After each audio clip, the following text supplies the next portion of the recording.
ఇది కేవలం రేవంత్ రెడ్డి ప్రభుత్వం యొక్క చేతగాంతనం వల్ల ఇవాళ రాష్ట్రంలో రైతులు అష్టకష్టాలు పడుతున్నారు. ఇవాళ నువ్వు ఇందిరమ్మ పాలన తెస్తా అని మాట నిలబెట్టుకున్నావు. ఏంది ఎమర్జెన్సీ పాలన? మళ్ళీ చెప్పులు లైన్లో పెట్టే కాలం, పాస్బుక్ లైన్లో పెట్టే కాలం, ఆధార్ కార్డులు లైన్లో పెట్టే కాలం, వర్షం పడుతుంటే ఛత్రీలు పట్టుకొని లైన్లో నిలబడే కాలం, పొద్దు దాకా నిలబెడితే ఒక్కొక్క సంచిస్తున్నావు.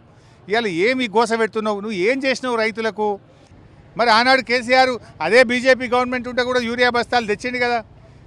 మెడలు వంచిండా, బెదిరించిండా, ఎండాకాలం జుదరాయించిండా, ఏం చేసిండు యూరియా అనేది తెచ్చిండు. మరి నువ్వేం చేస్తున్నావు? మాట్లాడితే బడే బై చోటే బై, నాకు బడే బై దోస్తు, బడే బై నాకు దగ్గర అంటావు కదా. మరి ఏం చేసింది ఈ బడే బై చోటే బైల బంధం? యూరియా శాతం అవుతుందా నీకు? 2-3 రోజుల్లోగా మీరు పరిష్కరించకపోతే కాంగ్రెస్ పార్టీ మంత్రులను ఎక్కడికక్కడ నిలదీస్తాం. రాష్ట్ర వ్యాప్తంగా యూరియా కోసం బీఆర్ఎస్ పార్టీ ఆధ్వర్యంలో ఉద్యమాన్ని తీవ్రతరం చేస్తాం, జాగ్రత్త అని చెప్పి మేము హెచ్చరిస్తూ ఉన్నాం.